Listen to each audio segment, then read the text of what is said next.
नमस्कार, आप देख रहे हैं लाइव न्यूज नई सोच और मैं हूं आपके साथ शालिनी। आओ बढ़ते हैं आज की बड़ी और खास खबरों की ओर। आजमगढ़ में ओम प्रकाश राजभर का विवादित बयान, विपक्ष और मुस्लिम समाज पर निशाना। उत्तर प्रदेश के कैबिनेट मंत्री और सुभाष पाल संविधान जैन समाज पार्टी के प्रमुख ओम प्रकाश राजभर एक बार फिर अपनी विवादास्पद टिप्पणियों के कारण सुर्खियों में है। आजमगढ़ के पलहनी क्षेत्र में आयोजित एक कार्यक्रम के दौरान उन्होंने समाजवादी पार्टी, सपा बहुजन समाजवादी पार्टी, बसपा, कांग्रेस और मुस्लिम समुदाय को लेकर तीखे शब्दों में बयान दिया। इस मौके पर वह सुभाष पा के संगठन मंत्री चंद्रजीत राजभर के भाई के निधन पर शोक संवेदना व्यक्त करने पहुंचे थे, लेकिन मीडिया से बातचीत के दौरान उनका सियासी हमला साफ तौर पर दिखा। मुसलमान सपा के गुलाम राजभर का बयान। राजभर ने मुसलमानों के सपा के प्रति समर्थन पर टिप्पणी करते हुए कहा, 18% मुसलमान सपा को वोट देते हैं। अखिलेश यादव साइकिल चलाते हैं और मुसलमान साइकिल के कैरियर पर बैठता है। अब 2027 में मुसलमानों को साइकिल दीजिए, खुद कैरियर पर बैठिए, तब पता चलेगा दर्द क्या होता है। उनकी इस टिप्पणी को लेकर न केवल राजनीतिक रूप से संवेदनशील माना जा रहा है, बल्कि इससे मुस्लिम समुदाय की नाराजगी की आशंका भी जताई जा रही है।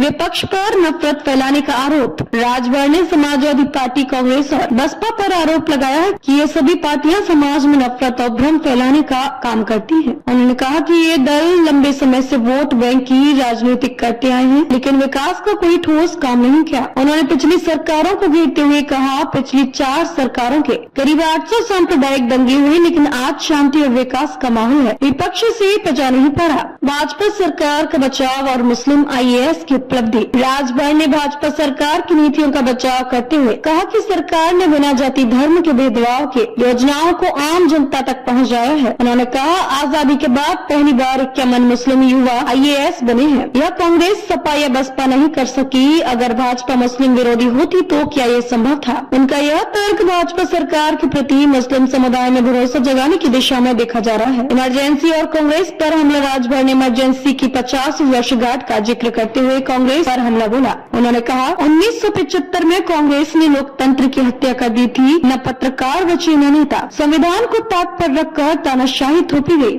सपा विधायकों के निष्कासन पर तंज। सपा द्वारा हाल ही में 3 विधायकों को निष्कासित करने को लेकर भी राजभर ने कटाक्ष किया। उन्होंने कहा, ये विधायक 1.5 साल पहले ही पार्टी से बाहर हो चुके थे, अब सिर्फ दिखावे के लिए निष्कासित हुआ है। आने वाले समय में और भी नेताओं को पार्टी से निकाला जाएगा। भाजपा विधायकों पर कार्रवाई और चोटी काटने की घटना। हाल ही में भाजपा विधायकों पर प्रशासनिक कार्रवाई को लेकर उन्होंने कहा, अगर कुछ घटनाएं हुई है तो उनकी निंदा की जानी चाहिए, लेकिन कानून सभी के लिए समान है और पालन सबको करना चाहिए। इटावा में यादव कथावाचक की चोटी काटने की घटना पर उन्होंने प्रतिक्रिया देते हुए कहा, ये बेहद दुर्भाग्यपूर्ण है। FIR दर्ज हो चुकी है, कुछ गिरफ्तारियां भी हुई हैं, बाकी आरोपियों की तलाश जारी है। बयान का राजनीतिक असर। राजभर के इन बयानों ने आगामी विधानसभा और लोकसभा चुनावों से पहले उत्तर प्रदेश की राजनीति में एक नई बहस छोड़ दी है। विपक्षी दलों ने उनके बयानों की तीखी आलोचना की है, जबकि समर्थकों का कहना है कि वह सच बोलने का साहस रखते हैं। राजभर के इस राजनीतिक शैली को लेकर विश्लेषकों का मानना है कि ये बहुजन और पिछड़ा वर्ग को साधते हुए मुस्लिम वोट बैंक को विपक्ष से काटने की राजनीति पर काम कर रहे हैं। उत्तर प्रदेश में राजनीतिक समीकरण लगातार बदलते दिख रहे हैं और ऐसे में राजभर जैसे नेताओं की भूमिका और बयानबाजी बहुत अहम मानी जा रही है।